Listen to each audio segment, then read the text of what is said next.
তো বন্ধুরা, এটা হচ্ছে আইহো স্ট্যান্ড। আইহো বাস স্ট্যান্ডে 14 তারিখ রাত্রি 12টায় সকলে জমায়েত হয়েছে একটি ঘটনার বিরুদ্ধে প্রতিবাদ জানানোর উদ্দেশ্যে। আমরা সকলেই জানি যে কলকাতার আরজে কর মেডিকেল কলেজ এবং হসপিটালে যে ঘটনাটি ঘটেছে সেই জিনিসটির প্রতিবাদে এখানে আমাদের এলাকার অনেক মহিলা সমাবেত হয়েছে এবং অনেক পুরুষরাও সমাবেত হয়েছে। আমরা এই ব্যাপারটাতে সত্যি খুব মর্মাহত এবং আমরা সকলে পাশে থেকে জাস্টিস কামনা করছি প্রশাসনের পক্ষ থেকে। সেই উদ্দেশ্যেই আর কি আমাদের সকলের এক জায়গাতে মিলিত হওয়া।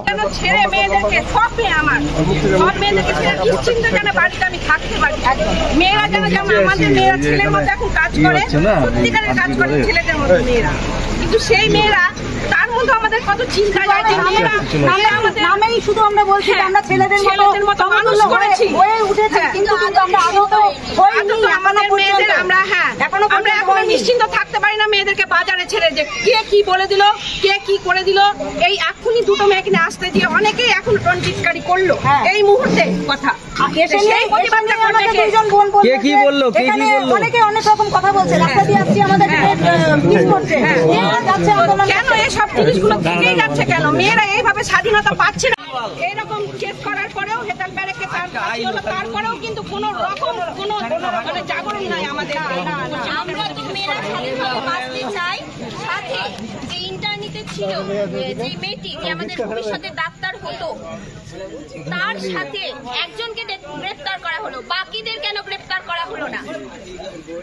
আমরা বাকিদেরও শাস্তি চাইছি এবং দৃষ্টান্তমূলক শাস্তি চাইছি, যাতে এরপরে ধরনের আর কেস না হয়, কেউ যাতে কোনো রকম এরকম না করতে পারে।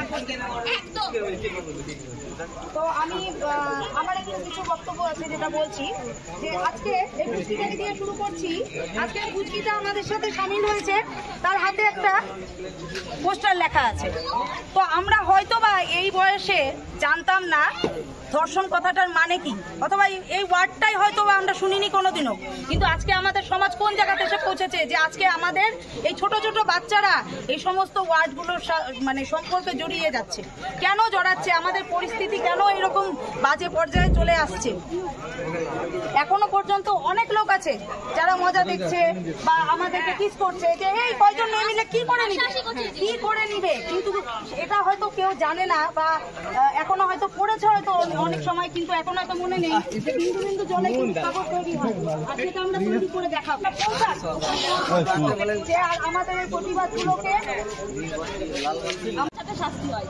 আমরা এটাও জানি যে এই ধর্ষণের পর এই রিসেন্ট মুর্শিদাবাদের একটা ধর্ষণ হয়েছে, যেটা হয় ধর্ষণটা হয়েছে একটা প্রেমিক প্রেমিকার, সেই যাই ব্যাপার থাক, ওখানেও একটা গণধর্ষণ হয়েছে।